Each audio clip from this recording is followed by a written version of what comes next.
All right, let's jump right in. In February of 2026, Bitcoin took an absolutely brutal nosedive. Now, the headlines, they all told a pretty simple story. Fear, interest rates, the usual stuff. But the real story, the one buried deep inside the market's plumbing, is so much more fascinating. So we're gonna peel back the layers and figure out what really went down. Just try to picture it. You're watching the price of a single Bitcoin and $10,000 just evaporates. Poof, gone in a matter of hours. This wasn't some slow, grinding bear market. This was a violent shockwave.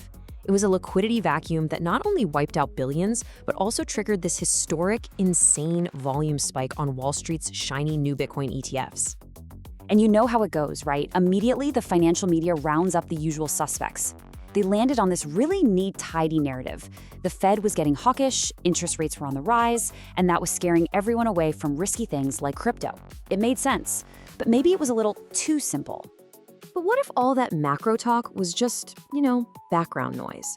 What if the real trigger was this high-stakes game of chicken between a hedge fund desperate for yield and a predator that smelled blood in the water? A battle fought not on the front pages, but deep inside the complicated machinery of the derivatives market. So before we get to the real juicy part, let's just quickly go over that official story. The three big theories that you probably heard everywhere in the days after the crash. The blame got pointed in three main directions. First, everyone said the Bitcoin miners were finally throwing in the towel and dumping all their coins.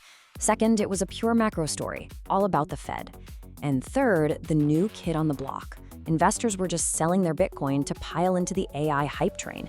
And honestly, they all sound pretty plausible at first glance. Okay, but this is where it gets really interesting. Because when you put on your detective hat and you actually look at the forensic data, well, these alibis, they start to fall apart pretty much one by one. So first up, this idea of miner capitulation. The theory here is that the miners, they were getting squeezed by costs, rewards were dropping, and they were basically forced to panic sell their Bitcoin, which started the whole cascade. And wow, this chart just says it all, doesn't it? Look at that little bar on the left. That's all the selling pressure from miners. Now look at the giant bar next to it. That's the trading volume from just one of the big Bitcoin ETFs. We're talking over $10 billion. The miner selling wasn't even a drop in the bucket. It was a drop in a Wall Street-sized ocean. The miners just aren't the ones driving the bus anymore. Okay, so if it wasn't the miners, what about that big macro shock? The idea that rising rates just sent all the rusky stuff plummeting. Now this is the dead giveaway. If it was a true risk-off panic, it should have hit everything hard. But it didn't. On the left, you've got Bitcoin getting hammered, down over 10%. But on the right, the tech-heavy NASDAQ, it barely even budged, maybe down 1–2%. That's a huge tell. It means the real problem, the source of all that violence, was coming from inside the crypto house. So here's the bottom line on that. Yeah, the macro environment was shaky. It might have provided the initial spark, but a little spark doesn't cause a $10 billion explosion unless it lands on a gigantic pile of jet fuel. We need to go find the fuel. And it turns out that fuel was hiding in plain sight in the derivatives market. See, the real story isn't about miners or the Fed. It's a story about a killer trade, a massive battle between two totally different kinds of players who made opposite bets. Now, to really get this, we have to understand the weapon of choice. It's something called a short volatility strategy. The simplest way to think about it is, it's a bet that the market's going to be boring and stay calm. You make money by collecting these small, steady payments, kind of like picking up pennies off the ground. The only problem is, you're doing it in front of a steamroller. If the market suddenly moves against you, well, you get flattened. And this table just sets the stage perfectly. It lays out our two main characters in this drama. On one side, you've got the yield farmer, a Hong Kong hedge fund. They were the ones picking up the pennies, selling options, and betting on calm seas. And they were super leveraged, probably borrowing cheap Japanese yen to make their bets even bigger. On the other side, the predator, a really sophisticated fund that saw this huge risky bet and said, I'll take the other side of that. I bet the steamroller is coming. So how in the world does a private fight between two funds break the entire market? Well, the answer is a really dangerous self-reinforcing feedback loop. It's like a domino effect that's baked right into the market's plumbing, and it can turn a tiny price dip into an absolute avalanche. Okay, so here's exactly how it went down step by step. First, the price of Bitcoin drops just a little bit.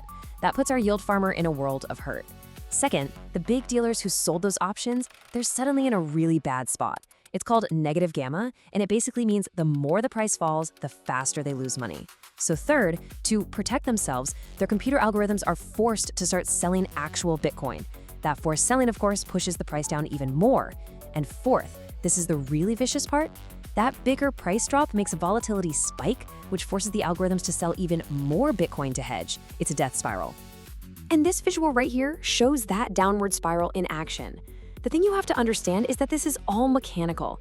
It's not people panicking. It's algorithms doing what they're programmed to do. A price drop forces selling, which causes a bigger price drop, which forces more selling. And the system just spins out of control until all of that dangerous leverage that caused the problem in the first place is completely flushed out. But here it is, the most convincing piece of the puzzle. The absolute, undeniable smoking gun that proves this whole crash was structural, driven by derivatives, and not some fundamental loss of faith in Bitcoin. Get this, while the paper market of derivatives was literally melting down, look at what the physical market was doing. The spot Bitcoin ETFs, the thing long-term investors use, they actually saw net inflows on the day of the crash. The price was collapsing, and at the same time, the big, serious money was buying the dip, not selling into the panic. So what's the big picture? What's the real lesson here? Why does understanding all this complicated market plumbing matter so much more than just reading the daily headlines? Well, let's just recap the key takeaways. First, this was a structural crash, not a fundamental one. The machine broke. It wasn't a rejection of Bitcoin itself. Second, we saw this incredible split between paper and physical Bitcoin. The price was being dictated by forced sellers in the derivatives world, while long-term holders stood their ground. It also proved that Bitcoin is now a canary in the coal mine for financial stress. And finally, the great irony. The very tools like ETFs and options that brought Bitcoin to Wall Street, that gave it legitimacy, were the exact same tools used as weapons to crash it. But you know what? There's a silver lining to all of this pain. This event was a cleanse. It was necessary.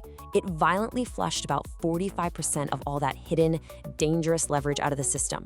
So as painful as the crash was, it actually left the market structure much, much healthier and more resilient for the future. So I think the ultimate takeaway is this.